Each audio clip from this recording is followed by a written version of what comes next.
guys, Basement here. I want to talk today about effective practice. What I've got on the screen is a 1-hour study of an OC of mine named Gabby. And the point of the picture was to learn more about values and the structure of the face. And I realized after talking to a few people when I finished it that a lot of people don't actually know how to effectively practice art. You hear it thrown around quite a bit, where somebody will go, "Wow, this is so good," and the answer they'll get from the artist is to just practice. But if you're not practicing with intent, you're not actually going to get anywhere. You're not going to learn the skills that you're admiring and that you aren't sure how to improve on. So, this may seem like common sense, but I'm just gonna run through what I do when I'm trying to do art for practice instead of just for fun. It's going to be a little bit of well, I already know that type of thing, but sometimes it helps to just have it refreshed, and it might help people who are newer to it or are self-taught and not sure where to go. The first step is to always pick a point of focus, to know exactly what you're trying to improve on when you set out to do the practice. In this piece, my focus was on improving my values in relation to the shapes of the face. I've noticed in a lot of my art, I focus on the shadows and the highlights, but I've started letting the rendering of the planes of the face fall to the side. So I found a reference photo that was close to the face shape of my OC and with lighting that I was interested in. And I took just an hour to apply what I could see in the photo to the portrait I was working on, without worry through the finite details or it being a complete piece at the end.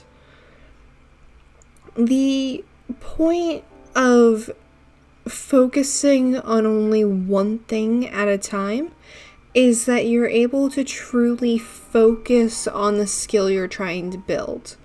If you're going into a practice piece with just, I want to get better at color theory, without an actual understanding of what part of color theory you're looking into, you're going to be overwhelmed and you're not going to be sure where to go.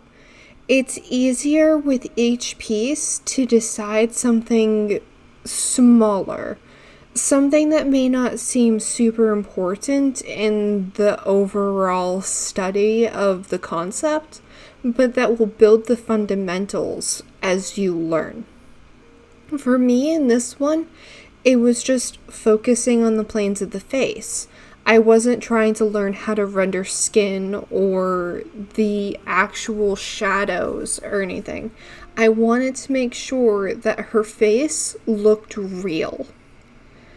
The easiest way once you've picked a topic of study is to find classes or tutorials.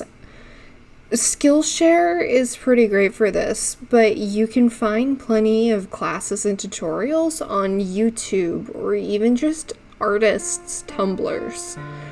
If you find an artist that does what you're looking to study, that's not to say you should learn by copying or anything of the sort. What you should be looking for is what about their artwork draws you to it. How do they apply the concept you're trying to learn? And how can you learn to do something similar in a way that elevates your own art? The next step is to set a time limit, really. If you're working on a piece with the intent to learn, you should be working on more than just one piece. The best thing I found for myself is to set an hour time limit for these practice pieces and to do one a week. And then by the end of the month, I've spent 4 hours learning by just doing. That's not including the time I've spent on classes or watching tutorials or studying other artists. But the more you practice with this goal in mind, the better you're going to get. If you're spending 20 hours over the course of 3 months on one piece, you're not learning as much as you could if you pushed out 5 moderate pieces as opposed to one masterpiece. Learning to self-critique is the biggest part of practice for a serious artist that you'll ever have to learn. You can't just look at a piece that you're unhappy with and say, well, it sucks, because you're not going to know what about it sucks. You have to identify not only the flaws in the piece, but what you did well. In this piece, I would say one of my flaws was I didn't focus enough on the symmetry. You can see a difference in the side of her face from one side to the other, and her lips are askew. That doesn't mean that this is a bad piece of art. It just means that that's one more thing to add to my list of study. What I did really well was the highlights on her face and defining the shape of her eyes and her nose. She looks pretty great in that area, and that means that it's one thing I can be proud of that I know how to do and do well. You need to be able to focus your goals through your pros and cons, looking at your art in a critical way without self-deprecating. You can't call yourself a bad artist just because you don't know how to do something. You're not a bad artist. You just have something else to learn. And as long as you're doing art, you're always going to have something new to learn. One thing I like to do when I do these study sessions is I do one piece at the beginning. I spend a few weeks on it and do a few more pieces, and then I compare the last piece to the first piece I did. When you're doing art, you don't always realize your own growth, and comparing new pieces to old ones can show you just how far you've come, even if it's only in the span of a month. Return to the concept.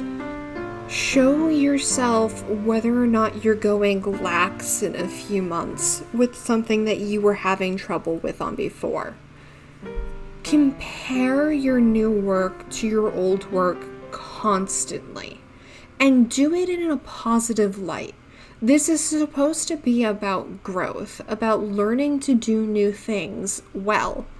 It's not supposed to be about putting yourself down or yelling at yourself for not being where other people are. I'm starting to run out of time, so I'm just gonna do a quick recap. Basically, the way that I study is I identify a problem within my work. I find classes and tutorials that I can learn from and apply that knowledge that I've learned to artists that I admire. I break down what they're doing that makes me like their work so much, and I try to apply it to my own work. I start by making a piece, and then over the course of a few weeks afterwards, I do a few 30-minute or 1-hour pieces to try and focus and apply what I've been taught to my new work. At the end, when I think I've gotten enough practice in, I sit down and self-critique the works that I've made over the past few months or weeks or however long I've been studying. And then I look for things I've both done well and that I haven't done well, and I set myself up for the next thing to learn. The cons from this research become the next study focus. It takes time and it takes effort, but you're a good artist and you'll get there. I'll see you guys next week. Thanks for stopping in.